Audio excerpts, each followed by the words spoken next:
Hey, what's up guys? Jerome here from the Bonsai Supply, and today I have my weeping American elm back in the studio.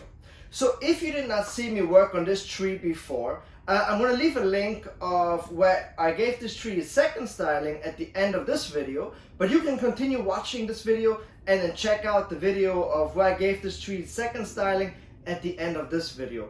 Also, this tree is going to be in our upcoming bonsai book, where I gave this tree its very first styling, and I show it step by step with pictures, so it's going to be very cool and I can't wait for you guys to see it. So now this tree is back in the studio with me today because it is starting to wake up. As you can see over here, some branches are starting to bud. And I have big plans for this tree, so I need to go ahead and work on repotting this tree now that the leaves are starting, the buds are starting to swell and the leaves are just starting to push through. This is a really safe time for me to go ahead and repot this tree now. Alright, so let me share with you exactly what I have in mind with this tree. Now this is not an ordinary tree. This is a very dramatic tree. This tree means a lot to me. Like I said, it is in our upcoming book. It's the first book that we have ever written. So therefore this tree means a lot to me, and it is very dramatic at the same time as well. So I thought that this tree should be treated rather special, and it needs to have something that kind of adds to the drama and makes this whole story more believable. So here's what I thought of. I found a slab, and I thought that it would be really cool if we potted this tree on one side over here and then have it at an angle weep down across this area here. So this will look like kind of like a lake is what I have in mind. So the tree will weep down over water, which is where you see a lot of these weeping willows grow, like near the water, and they weep down like that. So that would look very dramatic. Off-center it to this side and have it weep down across the pot down into the water, and I think that would make it look really beautiful but also very dramatic. But that's not all. So I thought it would be quite cool if we took a rock and had this tree on top of the rock, sitting inside the pot, and then have it come up like that and then weep down. So I think that could look really, really cool. So I think that would look really cool, and I think it would tie the entire story together. It will make it look more believable, I think, and it would kind of make this entire bonsai design tell a story, which I think will tie in really nicely. Now, what you want to make sure that when you do a root over rock, you want to make sure that you choose a rock that has cool features to it. Like this rock, for instance, has different stages, and it is very like jagged. It is not smooth. It has character to it. So I think that's very important to tell the story. Alright, so now the first thing that we're going to do, as always, I like to go ahead and set up the pot first. We have to take screen and cover the drainage holes. And then we're going to go ahead and work down the root ball, because we need to rake out all of the dirt that you see in here. We basically are just going to have roots. And this is fine if you have a healthy tree, especially American elms. They're so tough. So this is absolutely fine for me to go ahead and bare root it today. Once it's bare rooted, we're going to put it on top of the rock and then tie it down onto the rock and then bring the entire design back together.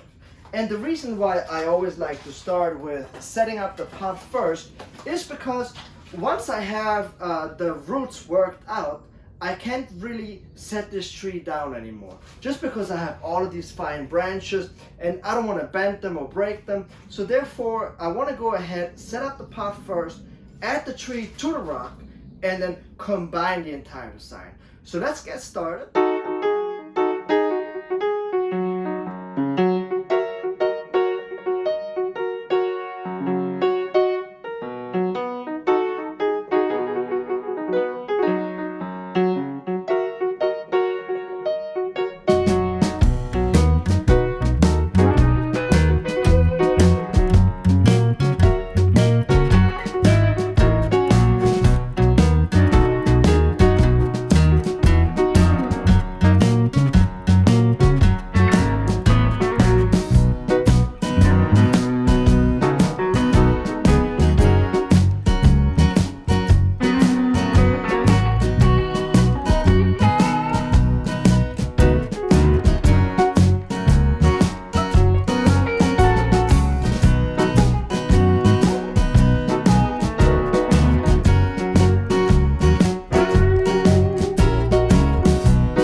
Alright, so here it is, the finished product of today.